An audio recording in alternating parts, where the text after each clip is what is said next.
Sveiki atvykę į BKTV žinias. Pradėkime nuo žinių. Audi oficialiai patvirtino, kad komandos vadovas Jonathanas Whitley palieka ekipą. Pranešta, kad komandai laikinai vadovaus Matija Binotto, kuris perims papildomos komandos vadovo funkcijas. Galutinė ekipos struktūra turėtų būti patikslinta vėliau.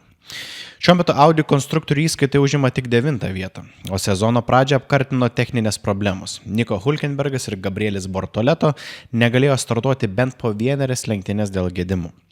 Tuo tarpu Jonathanas Whitley turi didelę patirtį Formulėje 1. Jis dirbo Benetton, Renault ir Red Bull komandose, kurėjo komandos vadovo bei sporto direktoriaus pareigas. Pastaruoju metu jis vadovavo Sauber, o vėliau ir Audi projektui. Ilgametis Red Bull komandos vadovas Christianas Horneris dar nėra prapuolęs iš kitų Formulės 1 komandų akiračio. BBC Sports teigimu, po to, kai buvo nuspręsta nuo komandos vadovų pareigų patraukti Adrianą Newey, Aston Martin komandos savininkas Lawrence'as Strollas turėjo pokalbį su pačiu Christianu Horneriu. Nepaisant to, kad tokia sąjunga atrodo beveik neįmanoma dėl Newey nusistatymo, jis nenori matyti komandoje buvusio Bulių vadovo. Newey pasitraukė nuo šių pareigų ir dabar vėl visą dėmesį skirs Aston Martin bolido tobulinimui. Tuo tarpu komandos vairą galėtų perimti dar vienas buvęs Red Bull darbuotojas Jonathanas Whitley, kuris nesenai paliko Audi projektą.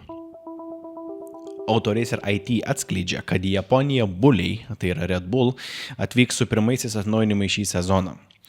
Atnaujinimus patvirtinę komandos atstovai paneigė ir tam tikrus gandus vyraujančius čempionato užkulisiuose. Skirtingai nei gali kažkas manyti, Red Bull automobiliai šiuo metu neturi viršsvorio, tvirtino komandos atstovai.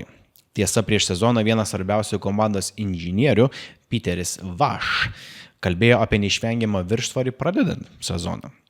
Įdomu tai, kad nutekinti duomenys po praeito savaitgalio taip pat rodė per didelį Bulių automobilių svorį.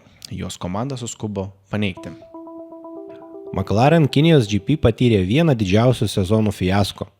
Abu bolidai net nepradėjo lenktynių. Lando Norrisas net neišvažiavo iš garažo, o Oskaras Piastri bolidas užgeso jau starto vietoje. Gedimai buvo susiję su elektrinė Power Unit dalimi. Tai ne mechanika, o energijos ir valdymo sistemos. Svarbiausia, kad gedimai buvo skirtingi, bet toje pačioje sistemoje, kas rodo platesnį nestabilumą, o ne vienkartinį defektą. Nors naudojamas Mercedes variklis, kitos komandos tokių problemų neturėjo, todėl tikėtina, kad problema slypi McLaren integracijoje arba programinėje dalyje. Buvęs Formulės 1 lenktynininkas Davidas Coulthardas mano, kad Mercedes komandoje besiformuojanti George'o Russello ir Kimi Antonelli konkurencija netrukus gali tapti itin aštri. Po 2 2026 metų sezono etapų abu pilotai jau pasidalijo pergalės. Russellas laimėjo Australijos Grand Prix ir Kinijos sprintą, o Antonelli triumfavo pagrindinėse lenktynėse Kinijoje. Nors Russellas viešai pasveikino komandos draugą su pirma pergalė, Coulthardas teigia, kad realybė komandos viduje yra kur kas sudėtingesnė. Viskas jau prasidėjo. George'as supranta, kad turi rimtą varžovą kovoje dėl titulą, teigia jis. Už to sveikinimai Kimi slypi noras kiekvieną įmanomą pranašumą įgyti jau kitose lenktynėse Suzukoje. Komandos draugas nėra tavo draugas. Jei sutari už trasos ribų, puiku, bet jo sėkmė yra tavo nesėkmė. Ir atvirkščiai, teigia Davidas Coulthardas.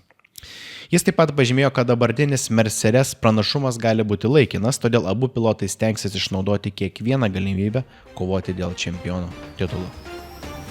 Tiek žinių BKTV, keliamės į įvykio vietą.